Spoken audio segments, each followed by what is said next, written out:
Welcome back. आज हम UV visual spectroscopy का थर्ड लेक्चर ले रहे हैं।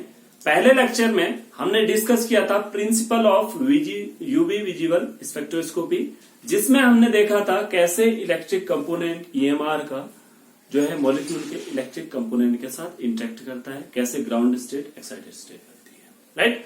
देन एब्जॉर्प्शन लॉ को डिस्कस किया था। सेकेंड लेक्चर में हमने इंस्ट्रूमेंटेशन फुल डिटेल में देखा था। उसके बाद हमने टाइप्स ऑफ ट्रांजिशन देखे थे, क्यों यूवी स्पेक्ट्रा ब्रॉड आता है वो डिस्कस किया था। उसके बाद हमने सिलेक्शन रूल्स देखे थे, जिसमें हमने स्पिन वर्टिसिटी निकालना, स्पिन सिलेक्शन रूल कैसे क्या होता है वो देखा था, लेपर्ड सिलेक्शन रूल क्या होता है ये देखा था, राइट। आज हम डिस्कस करेंगे effect of conjugation and effect of solvent on UV visual spectra. Effect of conjugation जानने से पहले हम जानते हैं एक्चुअल में कंजुगेशन होता क्या है। CH2 डबल बॉन्ड CH2 है, ये क्या है भाई, आइसोलेटेड डबल बॉन्ड है।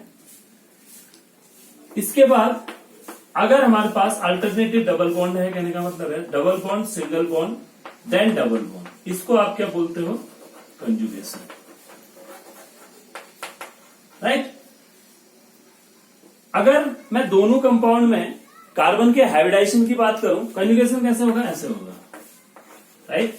क्योंकि ये प्लेनर स्ट्रक्चर है, किसके कारण है, क्योंकि यहां पर भी दोनों के दोनों sp2 हाइब्रिडाइज्ड हैं, जो है कार्बन, यहां पर भी sp2 sp2 sp2 sp2, तो हमारे पास प्लेनर स्ट्रक्चर रहेगा और ऐसे इलेक्ट्रॉन ट्रांसफर्स।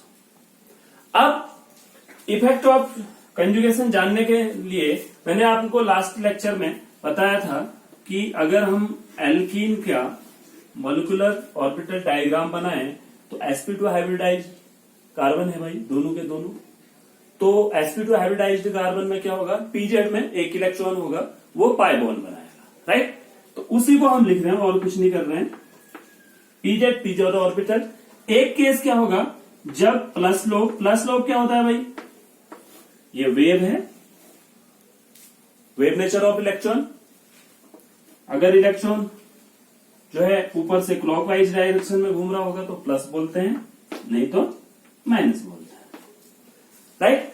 जब वेव के एक लोब एक साथ आएगा तो उसमें वेव एडिशन होता है। लाइक आपने क्लास में देखा होगा, हर क्लास चल रही होती है तो हर बच्चा एक दूसरे के कान में ही तो बोलता है, लेकिन होता है कि वेव ऐड हो जाती है और क्लास का हल्ला गुल्ला आपको सुनाई देता है, राइट। उसका एग्जाम्पल ये है कि जब भी प्लस प्लस ओवरलैप आएंगे तो एडिशन होगा। एडिशन जब भी होता है एनर्जी रिलीज होती है, एनर्जी रिलीज होती है तो ओवरऑल एनर्जी नीचे चला जाता है, राइट। इसीलिए हम क्या करते हैं, बॉन्डिंग मॉलिक्यूलर ऑर्बिटल को नीचे लिखते हैं। अब इसके बाद पाई स्टार को लिखोगे तो ये plus minus minus, right. Electron का फिलअप 2 पाई इलेक्ट्रॉन है भाई, लोअर एनर्जी में तो रहेंगे पहले। अब मैंने आपको बोला है कि जब भी आप स्पेक्ट्रोस्कोपी पढ़ोगे तो एक ग्राउंड स्टेट होगी, एक एक्साइटेड स्टेट होगी। यहां से इलेक्ट्रॉन यहां मूव करेगा तो हमारे पास क्या होगा, यूवी स्पेक्ट्रम दिखाई देगा, राइट, जिसे हम इलेक्ट्रॉनिक ट्रांजिशन बोलते हैं। अब इसको कैसे समझेंगे, अगर आप देखो तो यहां पर कितने कार्बन है, 1 2 3 4, यहां पर 2 कार्बन है, यहां भी सबके सब sp2 है, यहां भी। अब क्या करते हैं, इसके 2 मॉलिक्यूल को ले लेते हैं और ये बना देते हैं, राइट। तो क्या करो, एक मॉलिक्यूल ये आपने बना दिया, देन दूसरा मॉलिक्यूल बना दिया, देन एंटी बॉन्डिंग, राइट। अब क्या करो, इसमें इंट्रैक्शन करा दो, इसमें इंट्रैक्शन करा दो, तो हमारे पास क्या होगा,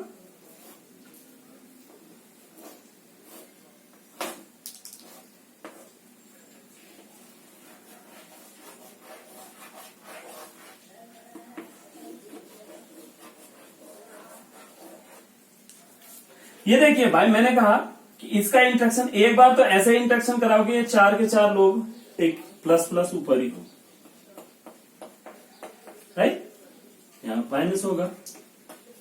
एक दूसरा कॉम्बिनेशन, इसको उल्टा कर दो, इसको उल्टा कर दो तो plus plus plus plus minus minus. ये दो कॉम्बिनेशन बने गए। अब इसके भी कॉम्बिनेशन बनाओ।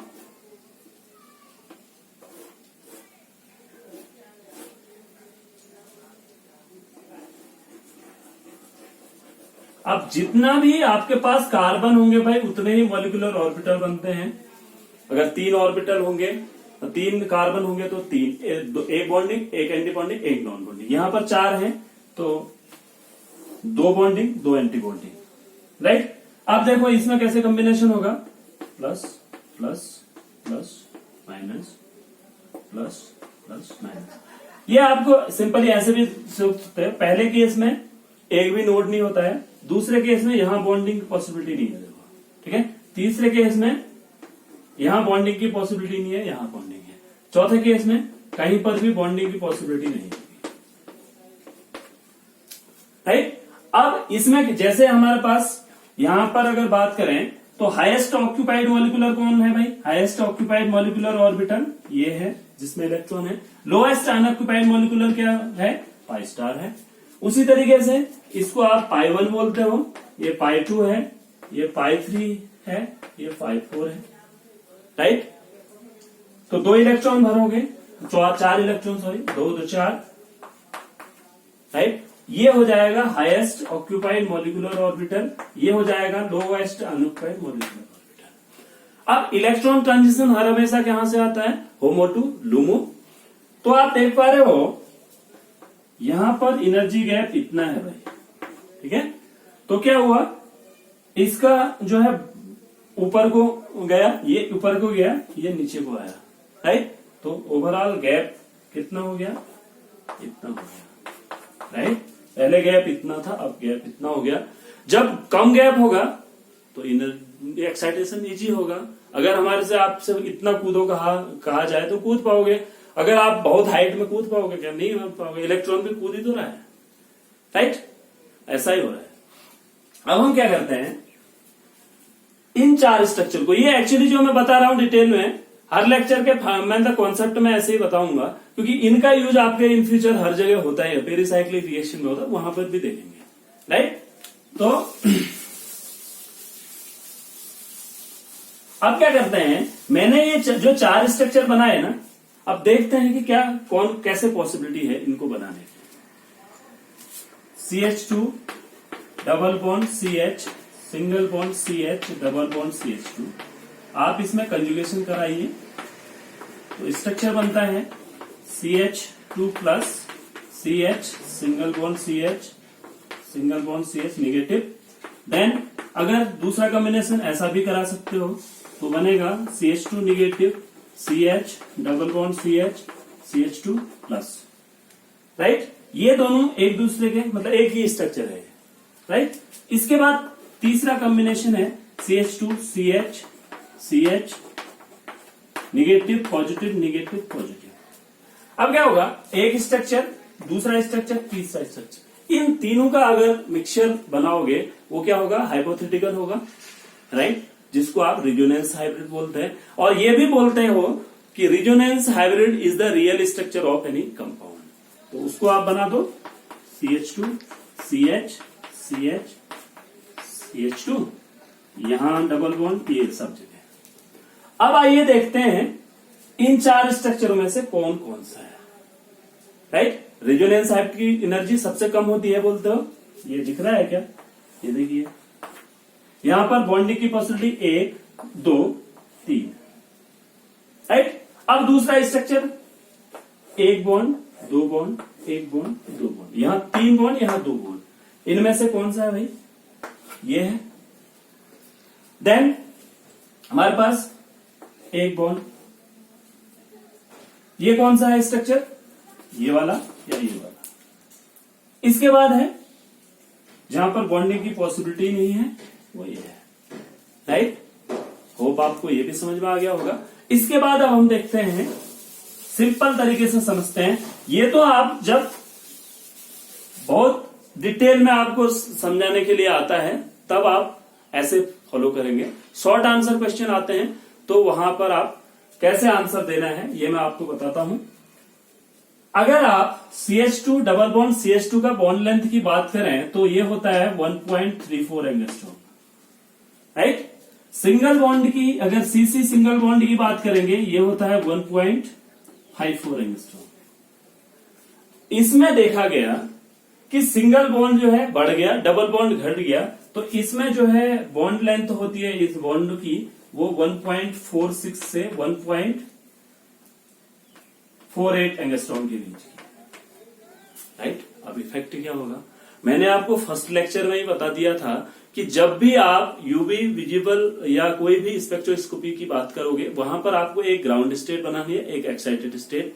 अब उसमें भी एक स्ट्रॉन्ग बॉन्ड होगा तो उसको आपको तोड़ना आसान नहीं, कठिन होगा, और वीक बॉन्ड होगा तो आसान होगा, वो मैंने बोला था। अब मुझे यहां से बताओ कि ये जो लंबा बॉन्ड है उसको तोड़ना आसान होगा या छोटा? ऑब्वियसली लंबे बॉन्ड को तोड़ना आसान होगा।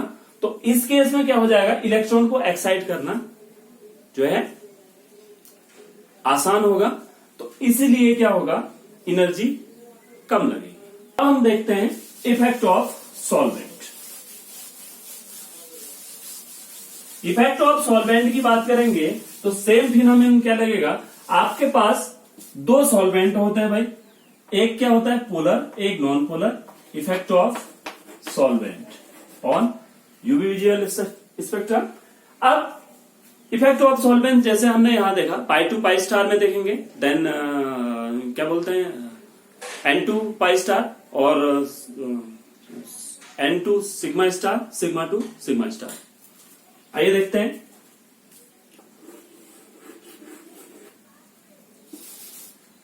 इसको सिंपली समझते हैं। CH2 ये ग्राउंड स्टेट है,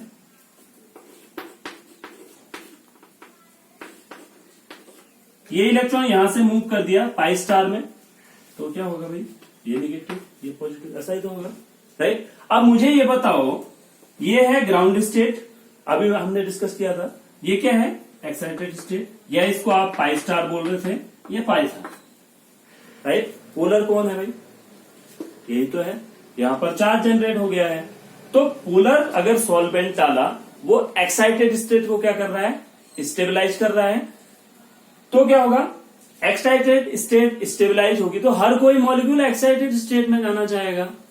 यही तो आपने पढ़ा होगा जितना केमिस्ट्री, या हम ही को भी अगर बोला जाए स्टेबिलिटी मतलब आराम से रिलैक्स रहना, ठीक है, रिलैक्स रहना ही तो चाहता है मॉलिक्यूल भी, जहां उसको रिलैक्सनेस महसूस होगा वहां चला जाएगा। तो पोलर सॉल्वेंट की केस में जो है pi to pi star transition favourable होगा। तो मैंने बोला है जितना ज्यादा फेवरेबल उसके लिए जो है मोलर एक्सटिंक्शन कोफिशिएंट या एब्जॉर्प्टिविटी ज्यादा आएगी, इंटेंसिटी बढ़ जाएगी पोलर सॉल्वेंट की केस में, राइट। देन हम आते हैं N2 पाई स्टार, यहां से इलेक्ट्रॉन मूव कर रहा है, देखो ये वाला इलेक्ट्रॉन मूव कर रहा है भाई, है ये वाला इलेक्ट्रॉन मूव कर रहा है, कहां चला जा रहा है, यहां एक इलेक्ट्रॉन। अब मुझे ये बताओ, ग्राउंड स्टेट ये है, ये एक्साइटेड स्टेट है, राइट, इसको आप N बोलते हैं, इसको पाई स्टार। कौन सा ज्यादा पोलर है भाई, ग्राउंड स्टेट, क्योंकि यहां पर इसके कार्बन के रेस्पेक्ट में ऑक्सीजन के पास 4 इलेक्ट्रॉन है, यहां पर 3 है।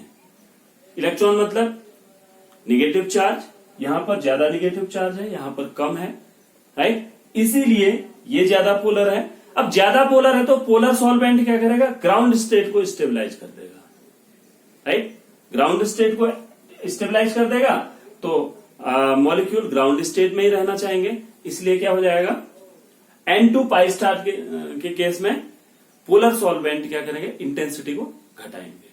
अब स्पेक्ट्रा में देख लेते हैं,